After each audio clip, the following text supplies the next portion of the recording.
تو یہ ہے جب اللہ تعالیٰ کے تو موجود ہے. اب ہم کلمہ پڑھتے ہیں نہیں ہے کوئی معبود سوائے اللہ کے محمد صلی اللہ علیہ وسلم اللہ کے رسول ہے تو ہے ان کے لیے ہے جو رسول کے رسول کو مانتا ہے.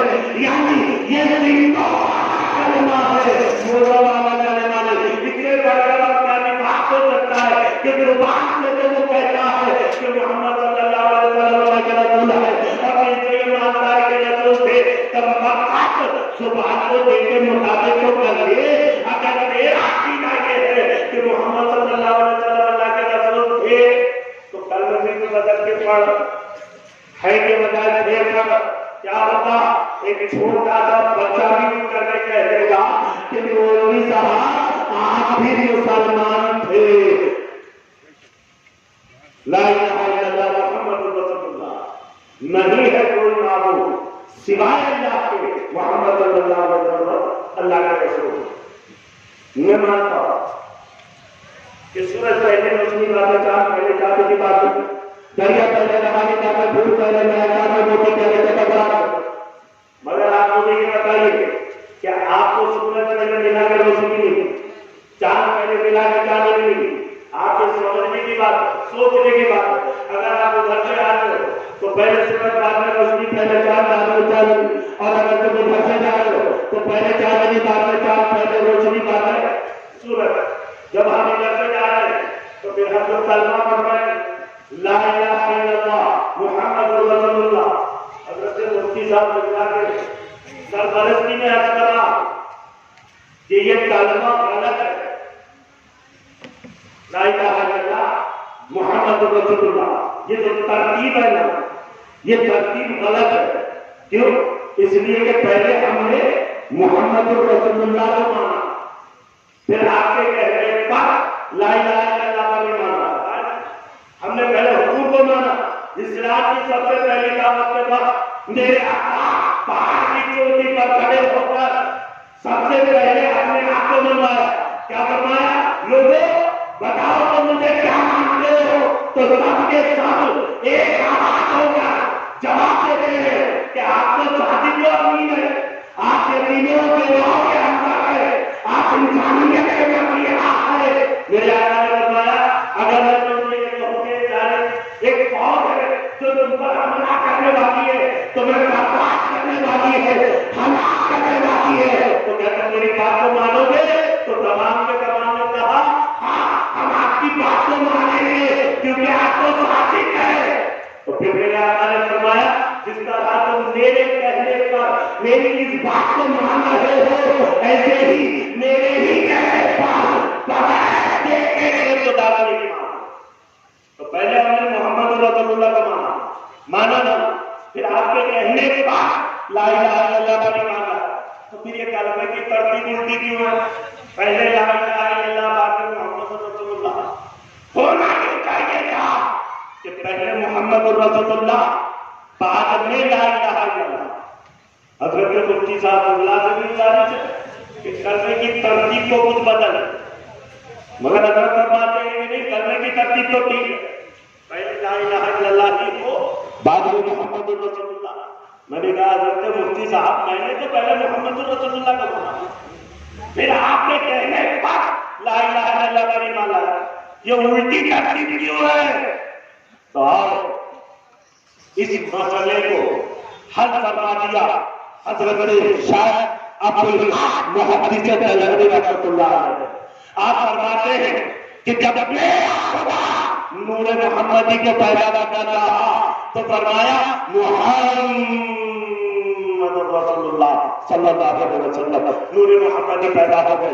نور محمدی نے عرض کیا لا الہ الا اللہ زیادہ قہریت میں فنا ہو گیا. رب تبارک تعالیٰ نے فرمایا محمد رسول اللہ. نور محمدی نے عرض کیا لا الہ الا اللہ زیادہ قہریت میں فنا ہو گیا. تو رب تبارک تعالیٰ یہ سلسلہ چل رہا نور محمدی کا عالم مقتدر ہو گئے. اب آپ مجھے بتائیے نور محمدی کیا عرض کر رہے ہیں؟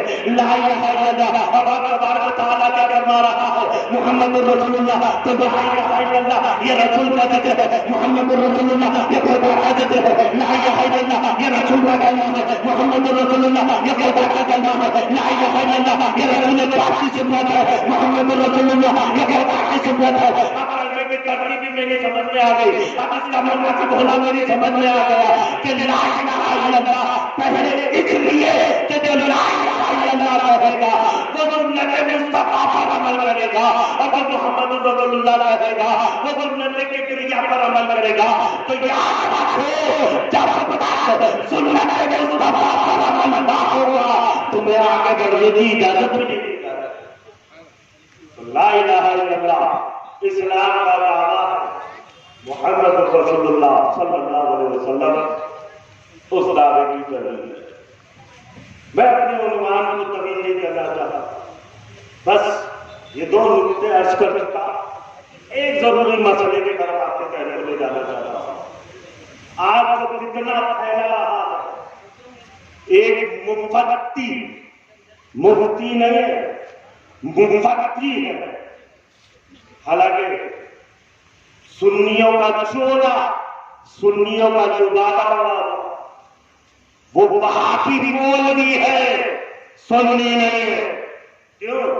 اس لیے کہ اس نے کلپ بنا کر فیس بک پر پھیلائی ہے کہ یہ جلوس میلاد 12 سال 15 سال پہلے انہوں نے بھی نکالا ہے. عورتوں کی طرح بدعا کر رہا ہے، ان کی قبروں میں کیڑے پڑے. جلوس کے تعلق سے کہہ رہا کہ یہ لوگوں کو تکلیف پہنچاتے ہیں، روڈوں پر لوگوں کو تکلیف ہو رہی ہے. یہ وہابی کا دوسرا روپ ہے. جو مفتی اس کا نام قاسم صدیقی ہے. میں نے آج بھی فیس بک پر اس کا کلپ دیکھا.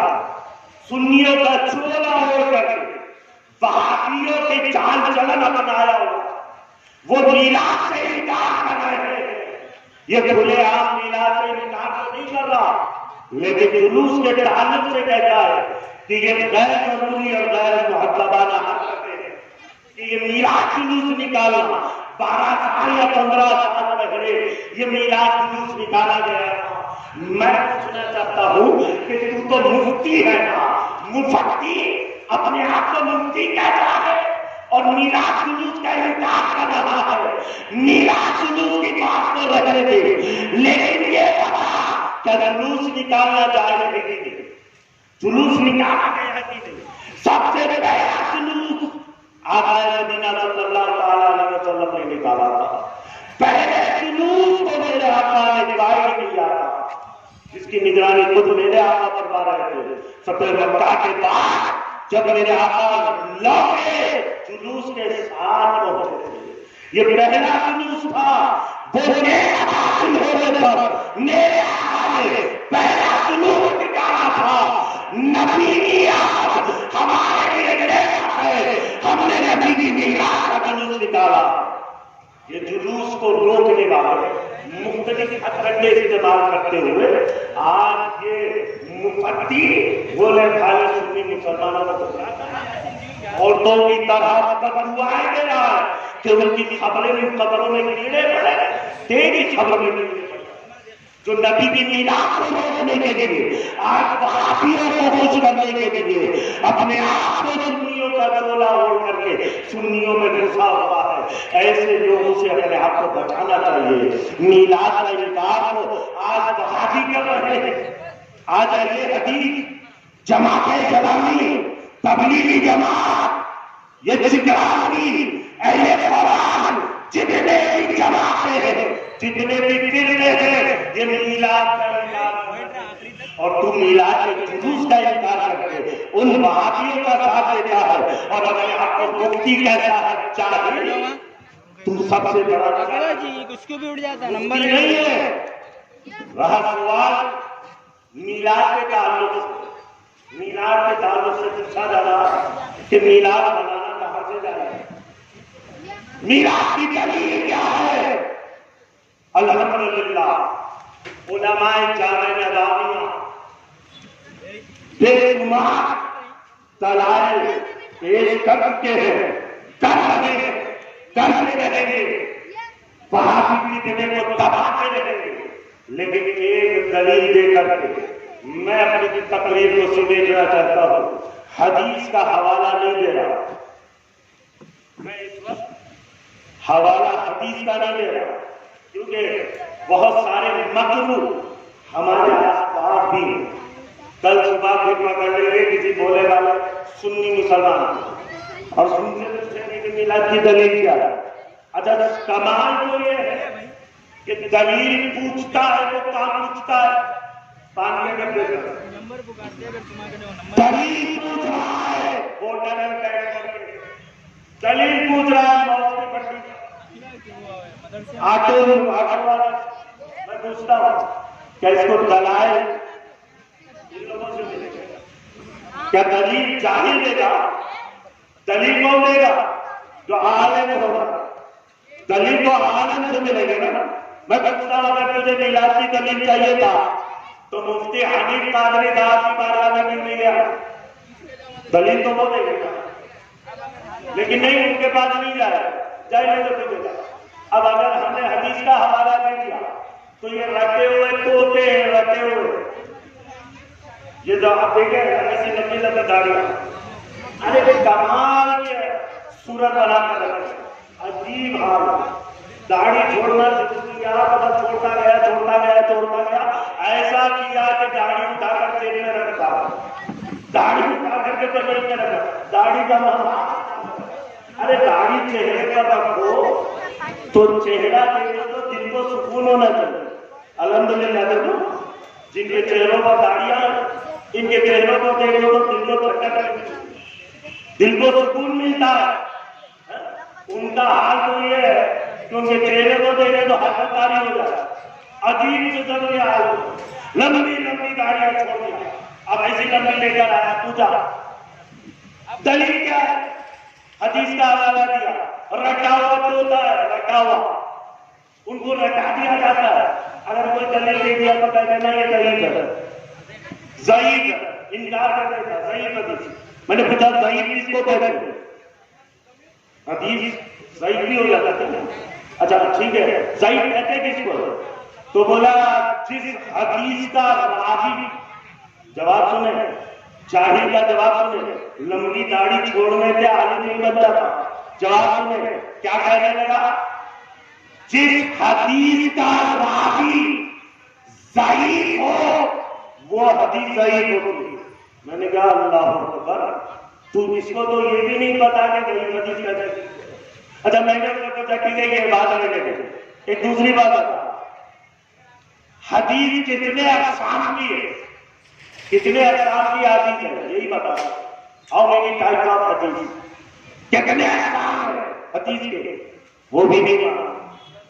میں نے کہا سن 23 قسم کے اقسام، 23 قسم کی حدیث ہے، اقسام کی حدیث ہے، جن میں سے 2 کا میں ذکر کر رہا ہوں، اور یہ ذکر اس لیے کر رہا ہوں، اس نے کہا جس کا راوی ضعیف ہے وہ حدیث ضعیف ہے۔ تو میں نے کہا یہ 2 حدیث بھی ہیں، 2 قسم کی، ایک ہے حدیث غریب، حدیث زور سے بولو، زور سے بولو، زور سے بولیے، غریب، ایک ہے حدیث رئیس۔ اب وہ کیا کہہ رہا ہے؟ جس کا راوی ضعیف ہو وہ حدیث ضعیف ہے۔ تو میں نے پوچھا غریب حدیث کس کو کہتے ہیں؟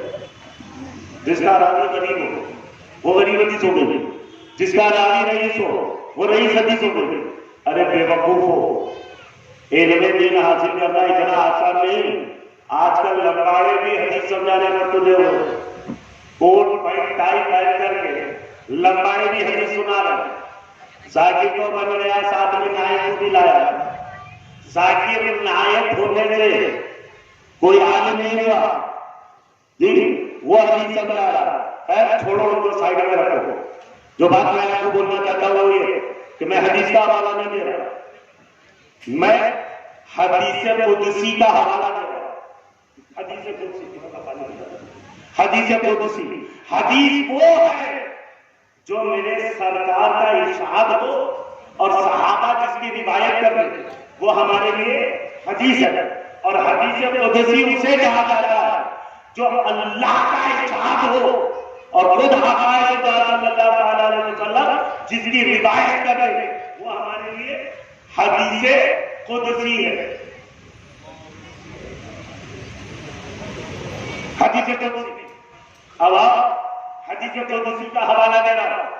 حدیث قدسی میں رب تبارک و تعالی اپنے پیارے حبیب کے مخاطب کو ارشاد فرما رہا ہے کہ معلوم اگر آپ کو پیدا کرنا نہ ہوتا تو میں آسمانوں کو پیدا نہیں کرتا. محبوب اگر آپ کو پیدا کرنا نہ ہوتا میں زمین کو پیدا نہ کرتا. تو معلوم یہ ہوا میرے رسول کی آمد مقصود تھی اس لیے زمین کی قالین بچھا دی گئی. میرے رسول کی آمد مقصود تھی آسمان کا چاندیاں نہ لگایا گیا. رسول کی آمد مقصود تھی چاند سورج کے ہالوجن لگا دیے گئے. رسول کی آمد مقصود تھی ستاروں کی لائٹنگ لگا دی گئی. رسول کی آمد مقصود تھی آسمان کے نغمے جاری کر دیے گئے. رسول کی آمد مقصود تھی دریا کو کر دیا گیا. رسول کی آمد مقصود تھی پہاڑ کو بلندی سے بنا دیا گیا. رسول کی آمد مقصود تھی پھول کو کر دی گئی. رسول کی آمد مقصود تھی موتی میں چمک ڈال دی گئی. رسول کی آمد مقصود تھی شجر کو سجا دیا گیا. رسول کی آمد مقصود تھی کائنات کو اپنی نعمتوں سے آراستہ کر دیا گیا. ارے نادانو یہ زمین بھی میلاد والی ہے وہ آسمان بھی میلاد والا ہے یہ چاند و سورج بھی میلاد والا ہے یہ ساری کائنات بھی میلاد والی ہے. اب اگر تجھے میرے رسول کی میلاد سے اختلاف ہے تو میرے رسول کی میلاد سے نہیں مانتا تو پھر میری اس بات کو تم مان رہے کہ تم اس میلاد والی زمین کو چھوڑو اس میلاد والے آسمان سے باہر نکل جا. محبوب اگر آپ کو پیدا کرنا نہ ہوتا میں دنیا کو پیدا نہ کرتا. سبحان اللہ سبحان اللہ. نعرہ رسالت نعرہ رسالت. اب ایک بات اور آج کل یہ وہابی فرقہ نیا ہتھ کنڈا استعمال کر رہا بولے والے سنی مسلمانوں کو میلاد سے روکنے کے لیے. بولے والے سنی مسلمان یہ میلاد کا مہینہ آتے ہی حال یہ ہوتا ہے کہ ہم گلی گلی سجا دیتے ہیں گھروں کو سجاتے ہیں گلی سجتی ہے محلے سجتے ہیں سڑکیں سج جاتی ہے چائے مت جاتا ہے. اب یہ وہابی دیکھ رہا ہے اب اس کے سینے میں سانپ لوٹ رہا ہے. آخر ان کو میلاد سے روکے تو کیسے روکنے کے لیے انہوں نے نیا ہتھکڑا استعمال کیا. وہ یہ کہ ہمارے بولنے والے سنی مسلمان کے پاس آتا تھا بچے کہتے تھے ماشاء اللہ بھائی آپ میلاد منائیں بہت خوشی ہوئی سرکار کی میلاد ہونی چاہیے ہم سب مل کر منائیں گے نبی کی میلاد. جیسا وہ جلوس کے لیے روک رہا ہے وہ مفتی ویسے ہی وہابی جو اسی کا ٹولہ ہوا آگے بڑھ نہیں. کیوں؟ اس لیے کہ وہ جانتا ہے کہ سنی کے پاس جا کر کے اگر بولے میلاد منانا جائز نہیں تو سنی کیونکہ سر پھرا ہوتا ہے سری پھوڑ دے. لہذا ان کو میلاد سے روکنے کا نیا فارمولا کہ ٹھیک ہے میلاد منائیں گے ہم سب منائیں گے لیکن ایک کام تو آپ غلط کر رہے ہیں. ہمارا بولا والا سبھی مسلمان وہ کیا بولے آپ یہ جو سجا رہے ہیں لائٹنگ ڈالنا چٹڑیوں کے ساتھ جو سجاوٹ آپ کر رہے ہیں کتنا پیسہ خرچ ہو رہا ہے؟ بولا ہزاروں روپے لگ رہے ہیں.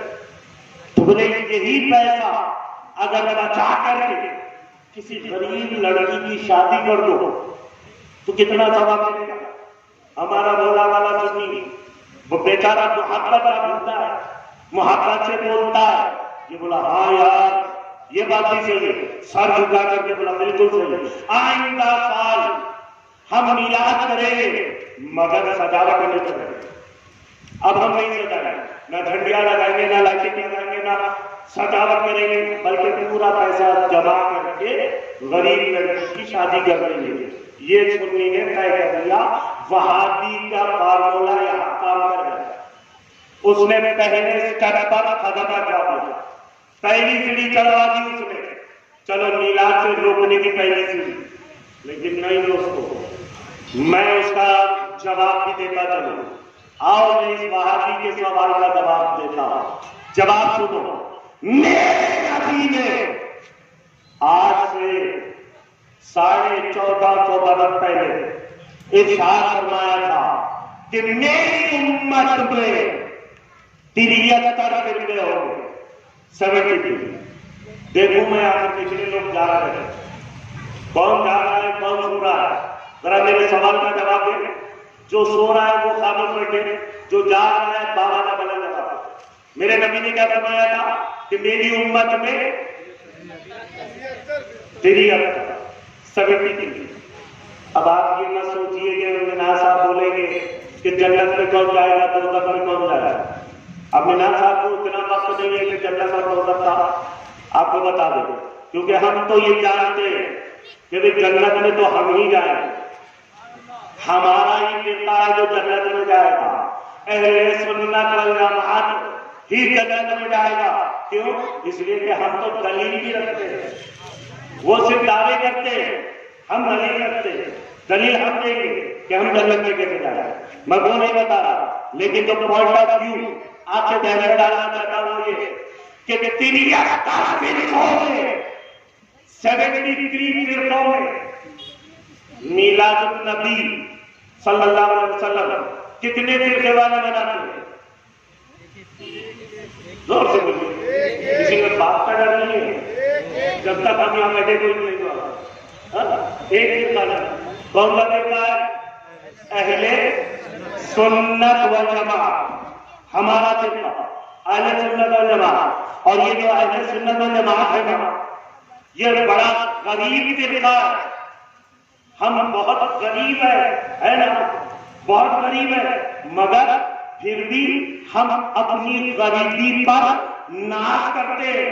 ہمیں اپنی غریبی پر فخر ہے, اس لیے کہ کسی جماعت کے امیر کے پاس کوئی امیر نواز نہیں ہوتا, لیکن ہم غریبوں کے پاس ہمارا غریب نواز ہے, ہمارا غریب نواز ہے. اور جب ہم غریبوں نے اپنے پیسے سے اپنی غریبی میں سجانا شروع کیا تو گھر گھر سج گئے, گلی گلی سج گئی, محلے محلے سج گئے, سڑکیں سج گئی, شہر کا شہر سج گیا. یہ ہم غریبوں کا پیسہ ہے کہ ہم نے اپنی غریبی میں سڑکوں کو سجایا, شہروں کو سجا کر میلاد منا لی. اب بچے کتنے فرقے؟ 72. تم کہتے ہو کہ غریب لڑکیوں کی شادیاں کرو, ہمیں مشورہ دیتے ہو نیک کام کا, تو پھر ہم تو اپنا نیک کام میلاد کو سبق کر کے منا لیا, اپنے پیسے میلاد میں لگا دیا. اب تم اپنا پیسہ غریب لڑکیوں کی شادیوں میں لگا, تم کیوں نہیں لگاتے؟ تم تو میلاد نہیں کرتے ہو, میلاد کرتے نہیں ہو, تو ٹھیک ہے غریب لڑکی کی شادیوں میں لے لگا. مگر یاد رکھو دوستو, وہ نیک کام اللہ تعالیٰ نے ہم سنیوں کی قسمت میں ہی رکھا ہے, ہماری قسمت میں ہے نا. آج کا یہ وہابی کہتا ہے فاتحہ کو لے کر یہ فاتحہ لے کر کے جھگڑا کرتے ہیں, جھگڑا. اور آج کل ہمارے لوگوں کے ذہنوں میں بھی یہ بات بڑھ گئی ہے کہ یہ فاتحہ دلانے والا ہے, یہ نہیں فاتحہ دلانے والا. فاتحہ پر ابھی کسی سے جھگڑا نہیں ہے, یہ بات یاد رکھو. ہم کسی سے جھگڑا فاتحہ پر نہیں کرتے. دلایا تو تیری مرضی, نہیں دلایا تیری مرضی, ہم دلانے والے ہیں, کٹر گئے. لیکن ہمارا کسی جماعت سے اگر جھگڑا ہے تو تعظیم مصطفیٰ پر. ہمارا جھگڑا اہل بیت اطہار کی عظمت پر ہے, ہمارا جھگڑا مولا کائنات کی محبت پر ہے. تم انکار کرتے ہو, ہمارا جھگڑا اس پر ہے. لیکن وہ کہتا ہے کہ نہیں, یہ سنی تو بہانے کرتے ہیں, فاتحہ کا بہانہ ہے, کھاتے ہیں کھلاتے ہیں. میں نے کہا بہانہ ہی صحیح, بہانہ ہی صحیح, لیکن ہم سنیوں کے قسمت میں تو کھلانا بھی لکھا ہے.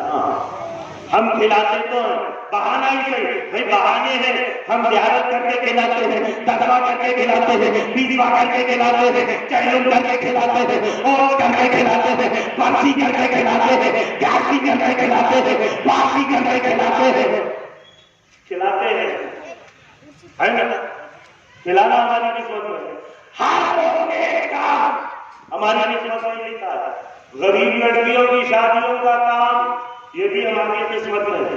اس ماہ میلاد النبی صلی اللہ تعالی علیہ وسلم میں کتنی ایسی میلاد کمیٹیاں ہیں جو غریب لڑکیوں کی شادیوں کا اہتمام نہیں کرتے، ہر ایک کام ہماری قسمت میں ہے۔ یاد رکھو دوستو، ہم ذکر رسول سے نہیں رکے، ذکر رسول سے وہ جو کہتا ہے گلہ سڑک چھاپ گلہ کہ یہ نبی کریم صلی اللہ علیہ وسلم کا کام فقط اتنا تھا کہ وہ دین ہم تک پہنچا دے، ہم تک دین پہنچ گیا، اب بات ختم۔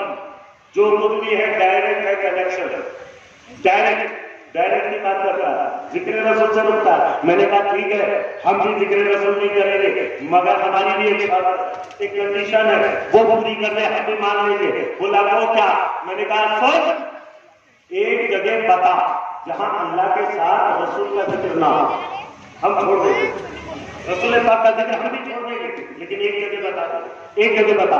ہر جگہ آپ دیکھو اللہ کا ذکر ہے تو رسول کا ذکر ہے، کلمے میں اللہ کا ذکر ہے تو رسول کا ذکر، اذان میں اللہ کا ذکر ہے تو رسول کا ذکر، اقامت میں اللہ کا ذکر ہے تو رسول کا ذکر، نماز میں اللہ کا ذکر ہے تو رسول کا ذکر، دعا میں اللہ کا ذکر ہے تو رسول کا ذکر، قرآن میں اللہ کا ذکر ہے تو رسول کا ذکر، آج پر اللہ کا ذکر ہے تو رسول کا ذکر، فاش پر اللہ کا ذکر ہے تو رسول کا ذکر، جنت میں اللہ کا ذکر ہے تو رسول کا ذکر، انسانوں میں اللہ کا ذکر ہے تو رسول کا ذکر، فرشتوں میں اللہ کا ذکر ہے تو رسول کا ذکر، جناتوں میں اللہ کا ذکر ہے تو رسول کا ذکر، شجر میں اللہ کا ذکر ہے تو رسول کا ذکر، حجر میں اللہ کا ذکر ہے تو رسول کا ذکر، جانوروں میں اللہ کا ذکر ہے تو رسول کا ذکر، لیکن کمال جنات میں اللہ کا ذکر ہے تو رسول کا ذکر، پانی کے قطرات میں اللہ کا ذکر ہے تو رسول کا ذکر، ہر جگہ اللہ کا ذکر ہے تو رسول کا ذکر ہے نا؟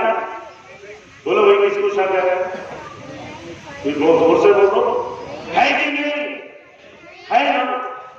ہے کوئی جگہ ایسی ہے جہاں رسول کا ذکر نہ ہو؟ ہے کوئی تو بتا رہے، لیکن میں بتاتا ہوں، ایک جگہ ہے جہاں صرف اللہ کا ذکر ہے، رسول اللہ کا ذکر نہیں، ایک جگہ ہے، اور وہ کہاں ہے؟ جب ہم جانور کو ذبح کرتے ہیں،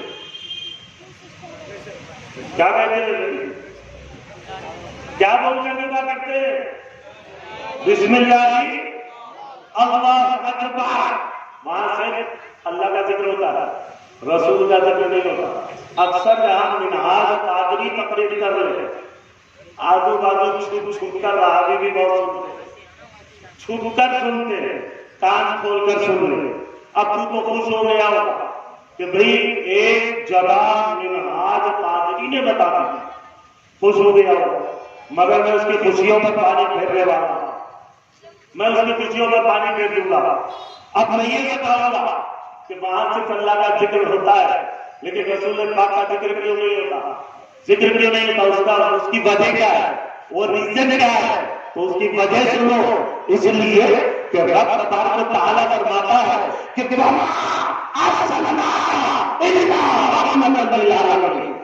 محبوب، ہم نے آپ کو سارے کے لیے رحمت بنا کر بھیجا، تو پتا چلا کہ میرا رسول انسانوں کے لیے رحمت، جنوں کے لیے رحمت، فرشتوں کے لیے رحمت، شجر کے لیے رحمت، حجر کے لیے رحمت، جانوروں کے لیے رحمت، تو پھر میرے رسول کی رحمت للعالمین بھلا یہ ایسے گواہ کرے کہ تم ایک جانور کو ذبح کر رہے ہو، اس کا خون بہا رہے ہو، اس کی جان لے رہے ہو، اور پھر وہاں پر رحمت للعالمین کا ذکر کر رہے ہو۔ اسی لیے میرے رسول کی رحمت للعالمین کو یہ گواہ نہیں، اسی لیے وہاں سے اللہ کا ذکر ہوتا ہے، رسول پاک کا ذکر نہیں ہوتا۔ واخر دعوانا ان الحمدللہ۔ سبحان، لوگوں کو منور فرما رہے تھے، حضرت جب خطاب فرما رہے تھے تو ایک شعر میرے ذہن پر بار بار دستک دے رہا تھا، وہ شعر پیش کرنے کی سعادت حاصل کرتا ہوں۔ شاعر فرماتے ہیں کہ ہر بے اصول کے لیے فطری اصول زندہ ہے، ہر بے اصول کے لیے فطری اصول زندہ ہے، جبن میں خاروں کے رہ کر بھی پھول زندہ ہے، جبن میں خاروں کے رہ کر بھی پھول زندہ ہے، منا کر جشن میلاد بتاتے ہیں زمانے کو، منا کر جشن میلاد بتاتے ہیں زمانے کو، ہم ہی وہ لوگ ہیں جن کا رسول زندہ ہے، منا کر جشن میلاد بتاتے ہیں زمانے کو، ہم ہی وہ لوگ ہیں جن کا رسول زندہ ہے۔ قلب میں جذبہ ایمان کہاں سے آتا، قلب میں جذبہ ایمان کہاں سے آتا، آپ آتے نہ تو یہ قرآن کہاں سے آتا، ہے خدا ایک یہ اعلان کہاں سے آتا، ہے خدا ایک یہ اعلان کہاں سے آتا، یعنی بتخانوں میں طوفان کہاں سے آتا، تجھ پہ میری جان قربان اے ربیع الاول، تو نہ آتا تو یہ رمضان کہاں سے آتا، تجھ پہ میری جان قربان اے ربیع الاول، تو نہ آتا تو یہ رمضان کہاں سے آتا۔ آئیے حضرت اکرام قصیدہ برد شریف کے لیے بزم عظمت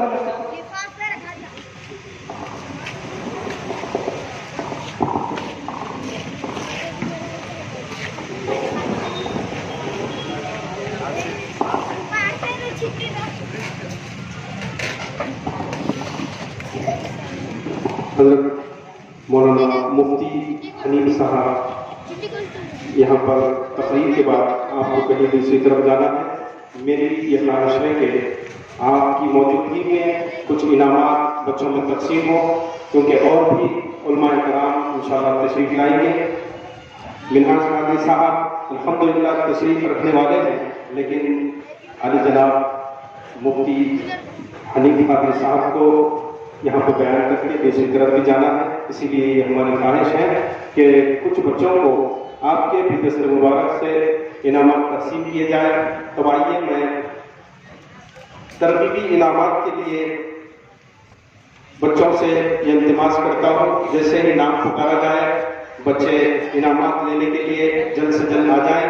اس کے بعد مختصر سا وقت یہ انشاءاللہ 10-15 منٹ میں یہ پروگرام ہوگا، اور تفصیلی انعامات فرسٹ سیکنڈ تھرڈ انشاءاللہ بعد میں بھی دیے جائیں گے۔ اور جو ابھی آپ لوگوں کو ٹوکن دیے گئے ہیں اس کی بھی بات یہ ہے کہ وہ ٹوکن اپنے پاس رکھیں، وہ تمام ٹوکن پھر سے اس سورہ اندازی کے باکس میں ڈالا جائے گا، وہ جس کسی کا بھی نمبر اس میں نکلے ان کے لیے ایک کولر رکھا ہوا ہے، وہ کولر دیا جائے گا۔ تو میں اب ترغیبی انعامات کے لیے اعلان کرتا ہوں، نعتیہ مقابلہ برائے طلبہ، یعنی لڑکے جو نعتیہ مقابلے میں حصہ لیے ہیں وہ بچوں کو میں ترغیبی انعامات دینے کے لیے اب میں نام پکار رہا ہوں۔ شیخ فرحان ولد شیخ محبوب پاشا، نعتیہ مقابلہ برائے طلبہ، شیخ فرحان ولد شیخ محبوب پاشا۔ ترغیبی انعامات میں بچوں کو گھڑیاں دی جائیں گی۔